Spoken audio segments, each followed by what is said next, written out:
You learn two things in detective school. First, always keep your files neat and orderly. And second, a case that involves a missing blonde will inevitably drive you to drink. Still, something about this case intrigued me. Besides, I was between clients at the time, and certain bill collectors were starting to get ugly. The papers said she was last seen in Hatchett Hollow, walking her chihuahua through a nearby graveyard. Not much to go on, but I had to start somewhere. Ed, there's a gentleman out here to see you. It looks like he wants money. Do you want me to show him in, or do you want to go out the window again?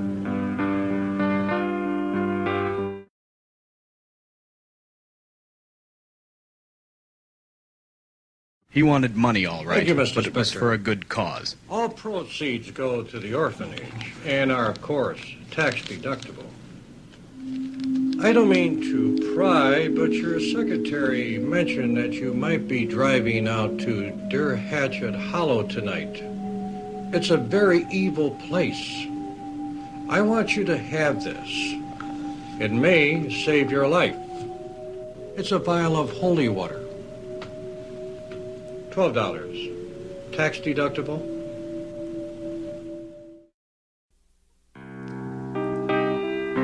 I decided to take a few moments to organize my thoughts, so I poured myself another drink and began to read.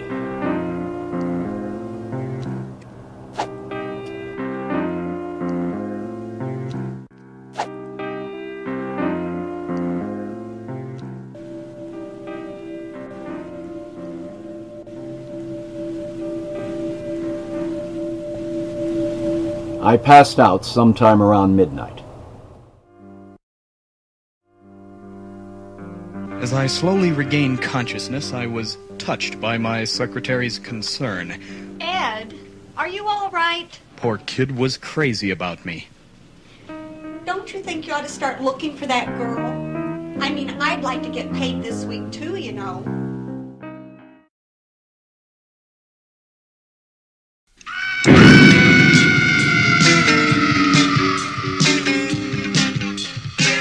The Hatchett Institute was founded by a Nobel Prize-winning scientist who disappeared in the late 50s, leaving the place deserted for nearly 30 years. I walked up the creaking front steps and turned the knob. Locked. Naturally, there was a key that fit the front door under the mat. The stench was awful. It was like entering a tomb. There were rotting stairs to my right and a room to my left, and I felt a cold chill on the back of my neck.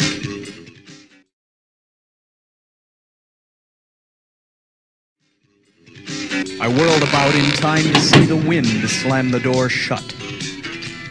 Then I realized I wasn't alone. I bid a fond farewell to the fanged femme fatale and ran up the stairs. I paused to see if I was being followed. I was. Her skin erupted as the water splashed onto her. The stench was awful.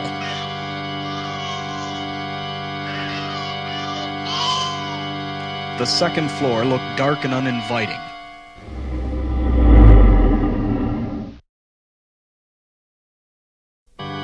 My fear faded as I fled. I felt fine till I fell. So I flipped over and found I'd been followed by a fanged femme fatale with a fried finger. I hated to be rude, but sometimes you got no choice. As I stood up, a strange mist started to come in from under the door. The only other door led to a closet. I had no idea what I was looking for, but that never stopped me before. Then my trained eyes discovered a subtle clue that pointed me in the right direction. I hesitated before entering the closet. Was I a man or a mouse? I decided to give it serious consideration from inside the closet. In the darkness, I became aware of something gnawing on my ankle, so I switched on the light. Rats! I turned on the light and discovered a stairway.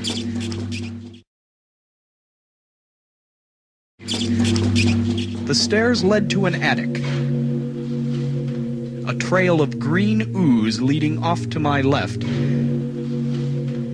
And in the other direction, piles of old junk near an open window.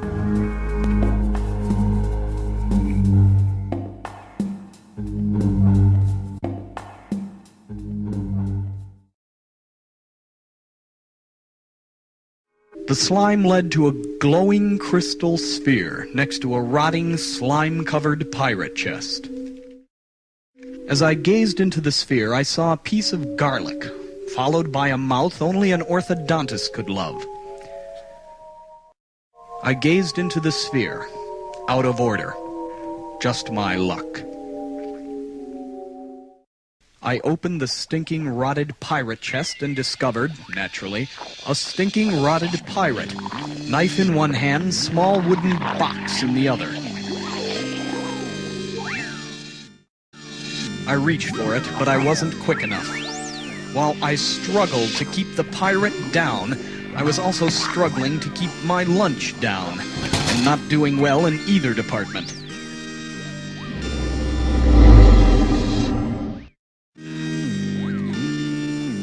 The moment I touched the box, the pirate started to laugh. Then he shook his head and disappeared. I slammed the lid down. Despite the open window, the attic smelled musty. The smell seemed to be coming from a large wooden crate. Then I saw it, and vice versa. I was halfway through the window, looking at the ground below, when I was struck from above by what felt like a Louisville slugger. There, hovering above me, was a bat from the big leagues. I pushed it away and looked for a weapon.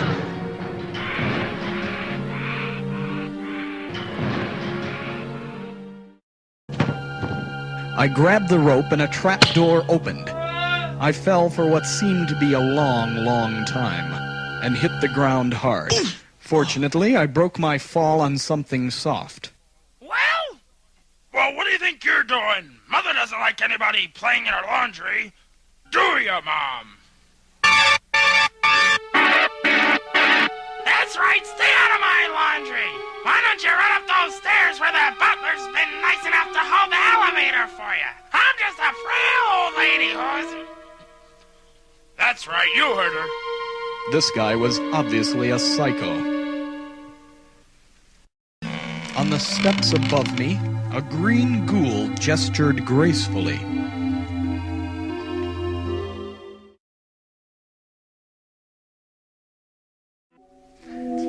I approached the zombie reluctantly and asked him who his tailor was.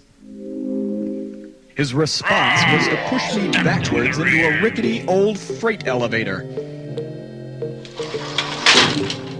What floor, please?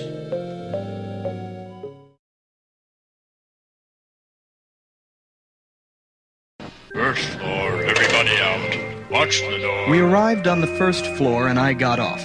I could hear faint piano music coming from somewhere.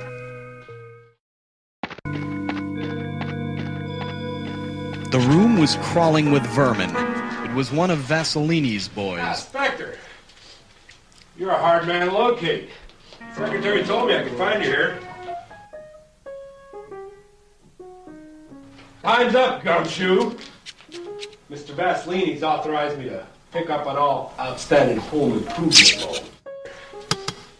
I wondered if I should warn him. What do you think, I'm stupid?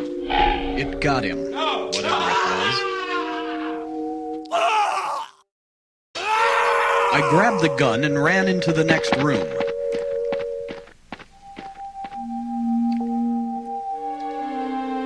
The next room I came to had nothing in it but a bottle of clear liquid.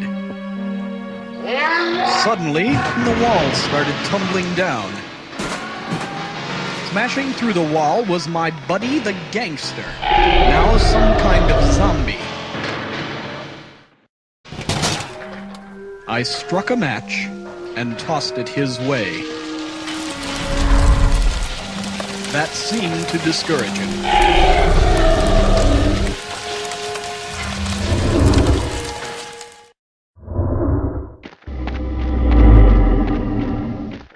The next room I came to had nothing in it. There was an old freezer on one side and a wall full of potions on the other.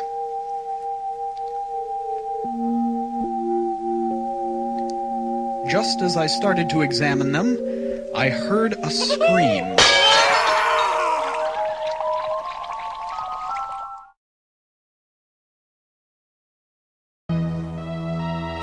Ignoring the fumes, I opened the freezer, only to find another prisoner of this horrible place. Oh, far out, man. Thank you very much. You're a beautiful bird. No, that's okay. I'm cool.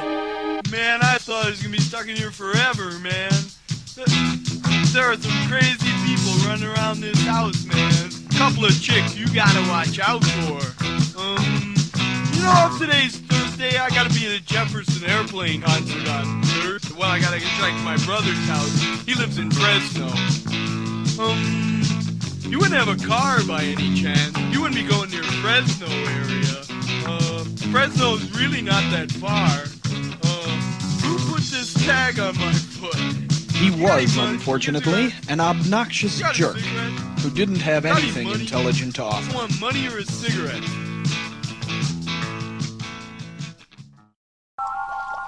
Hey man, you don't want to be messing with those chemicals, man. They're bad for your karma.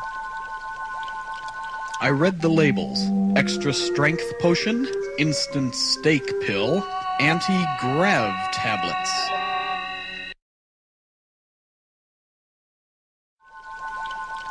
I read the labels: extra strength potion, instant steak pill, anti-grav tablets.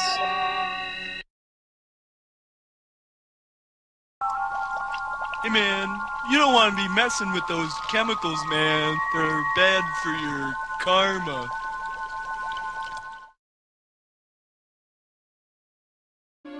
I gave him $5 and left.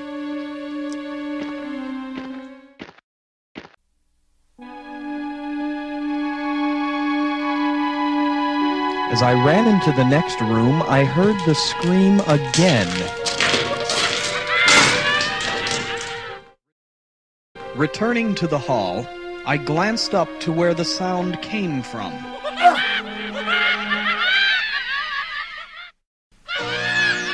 The Looney Tune was thrashing about wildly, so I backed up and gave him plenty of room. He fell on his head.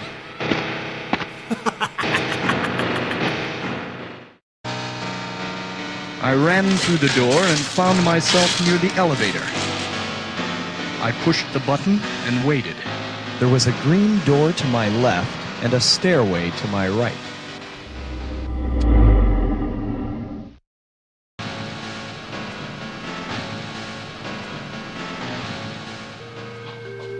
At the top of the stairs, I saw an ugly dwarf. This is the master's private property. It's my job to see that it remains private. Private Eye versus Private Igor, eh? When he moved, I jumped over the railing. It was a long way to the first floor, and Laughing Boy was no help at all. I grabbed his shirt and he flipped over the railing.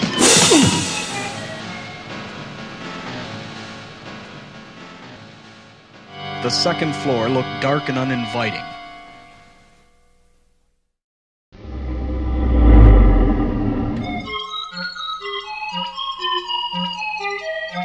The room I next entered was obviously a library of some sort. There was a door to my left, another dead ahead, but most of the action was taking place in the kitchen on my right, where someone was practicing a bizarre form of culinary preparation. Someone had left a fire burning. The room was dark, so I lifted the shade to allow some moonlight to filter in. Mind. Vladimir told me I would not be disturbed.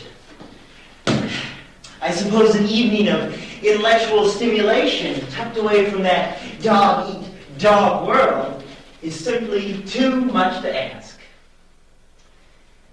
I stepped forward, fully intending to teach him some manners. But you know what they say about teaching an old dog new tricks. Once back in the library, I glanced back. It seemed to be waiting for me to do something.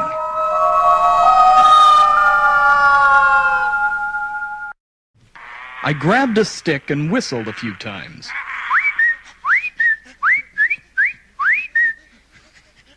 I tossed it into a closet and slammed the door shut. I ran into the kitchen. A werewolf was right on my heels.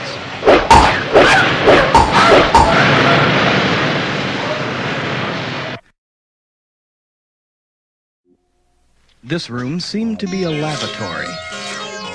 There was something odd about it, and then I realized what it was. The room smelled like wet dog. Suddenly, I realized that someone was coming up behind me. Thinking quickly, I stepped into the shower and pulled the curtain closed. A hairy paw reached in and turned on the water. I peered around the corner and saw a she-wolf busily primping herself for a night on the town.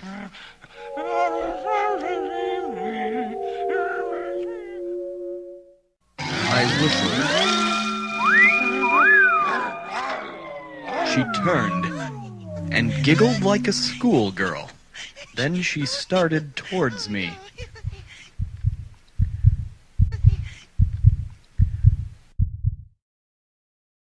She leaned forward and planted a wet, sloppy kiss on my lips, then stepped aside to let me pass. I stopped for a moment near the doorway to pick up a playing card for good luck. I rounded the corner and very nearly bumped into a female vampire. She was just starting to leave when I gave myself away. I hid, made a noise like a rat, and when I re-entered the room, it was empty.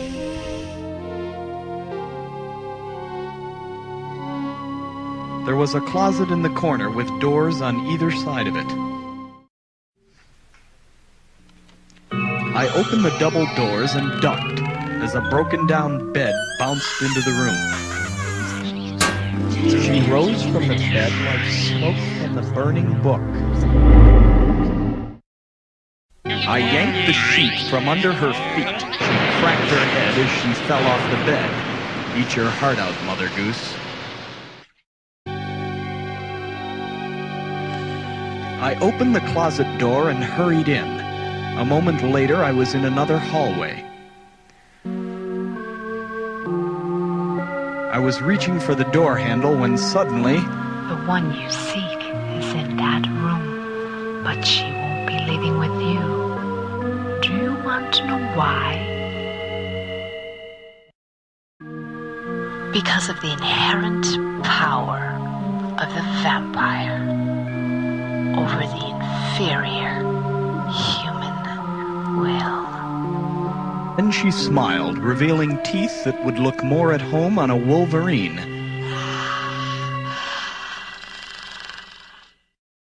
When she grabbed me, I grabbed my hat.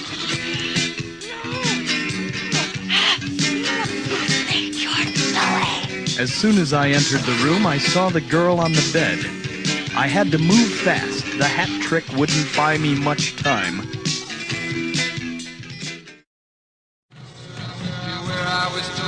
There's a woman so cold that a snow-beaten heart cannot break.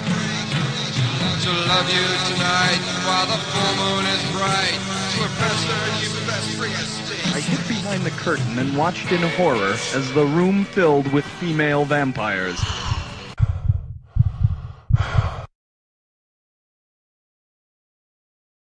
When they looked my way, my reaction was instantaneous. I pulled the curtain down and used it to diffuse their bloodlust.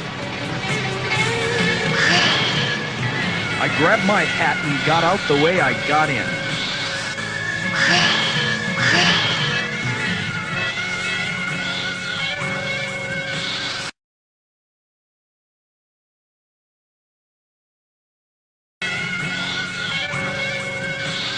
In my haste to escape, I managed to trip over the bed. They burst into the room.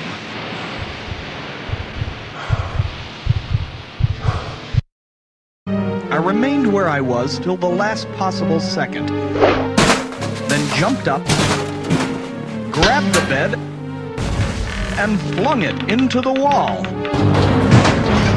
The fire from the book had spread to the walls.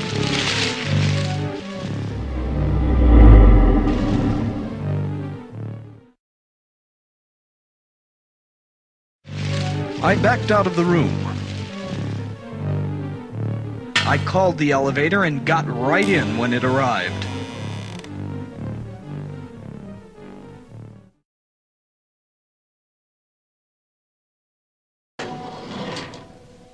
I stumbled into some kind of witch's coven. Best not stick around, cutie. Morbia's not playing with a full deck tonight. I pulled the card out of my pocket. The witches seemed pleased. Thanks to you, Morbius is now playing with a full deck. We are in your debt, but do not try our patience. I will tell of the unbridled wickedness of Count Vladimir Yorchikansky. The Count is the true master of this house. To oppose him is to gamble with your life. Pick a card. I picked a card. She didn't seem happy. Luck is on your side, mortal. This much I will tell.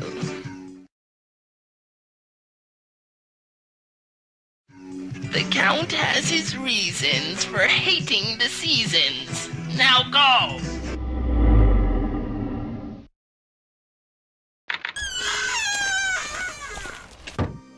There was some kind of laboratory just ahead. I had no idea which way to turn.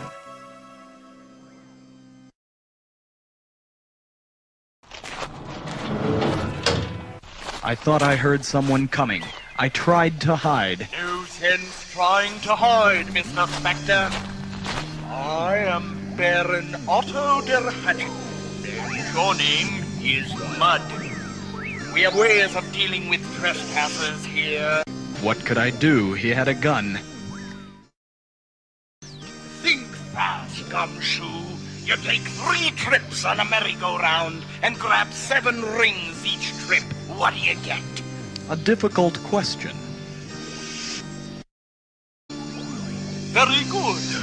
I could use a brain like yours in my latest experiments. Have a seat, Mr. Spectre. I had little choice. He was carrying a gun. I said, sit down. The chair looked comfy, so I sat down.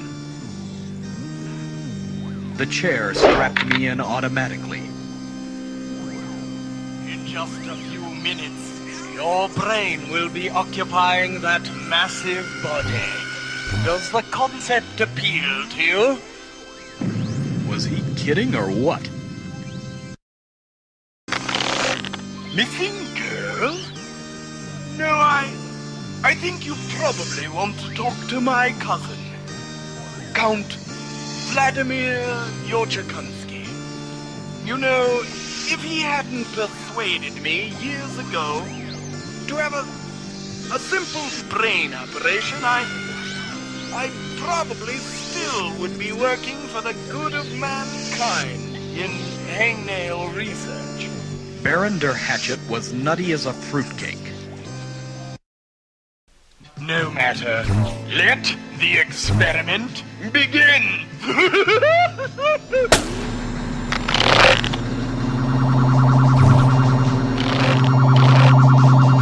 It It's hard to describe what happened next. Imagine a half-ton of moldy pizza coming to life before your very eyes.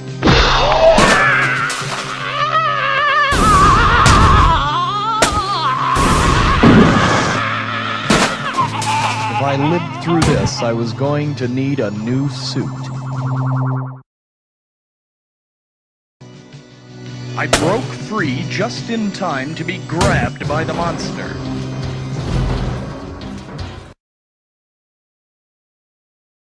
My punches didn't seem to affect him much. While the monster giggled, the lab continued to fill with smoke. I looked around for a means of escape. A sledgehammer sat on a ledge below a gas mask in the corner.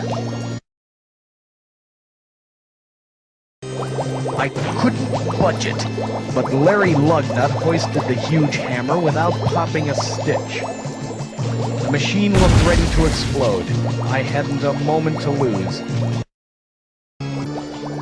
I clambered out the open window as fast as I could. The ladder beside the window led to the roof.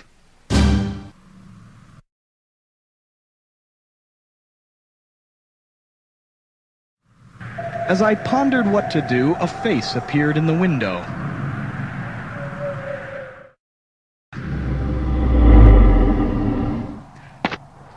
I stepped onto the roof and looked back. I had been followed.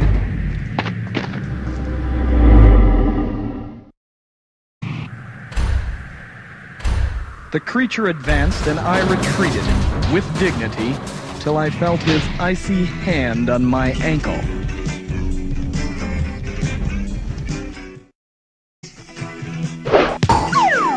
I gave him a taste of my shoe leather. Then I ran up the rooftop till I saw what lay ahead of me.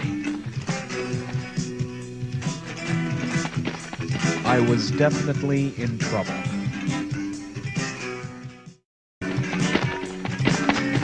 I ran and jumped and grabbed the gutter to prevent a 3-story drop.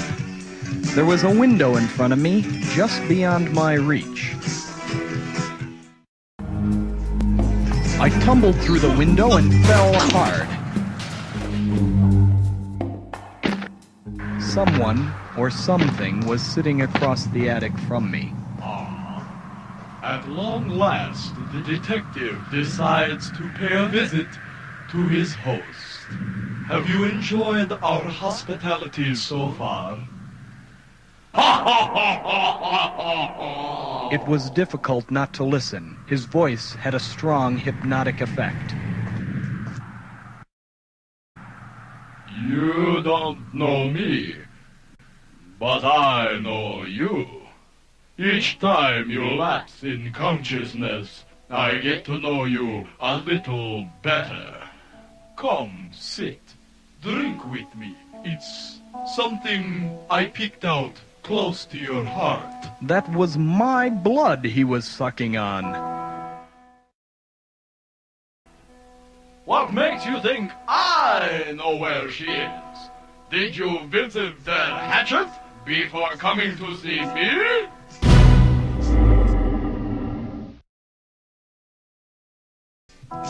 Always count your Chikunski before der Hatchett.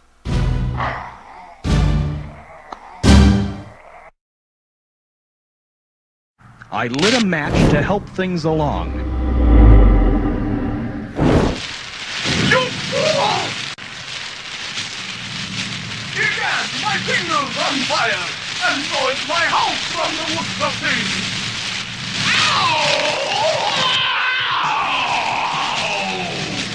Count Yorchakunsky was history, and I'd be in the same boat if I didn't haul ashes in a hurry.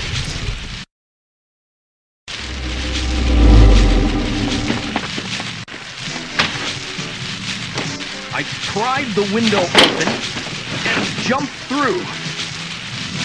I think I sprained my ankle in the fall. I was running through the woods when I spotted my secretary up ahead. Would she be glad to see me? She was crazy about me, poor kid. Sorry, Ed, but you've got to learn not to sneak up on people like that. Where have you been? I've been looking all over for you to let you know you can stop looking for that rich kid. Seems she wasn't missing after all. Her parents just never thought to look in her bedroom. Are you okay, Ed? You don't look so good.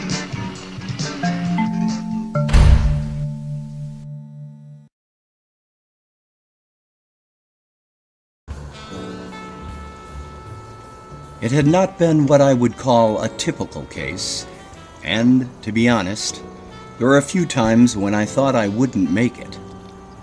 But good triumphed over evil, and young girls everywhere could once again sleep late in their bedrooms.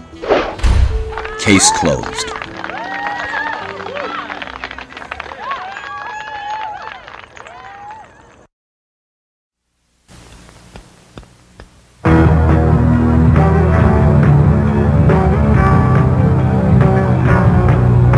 The Spectre smile, a very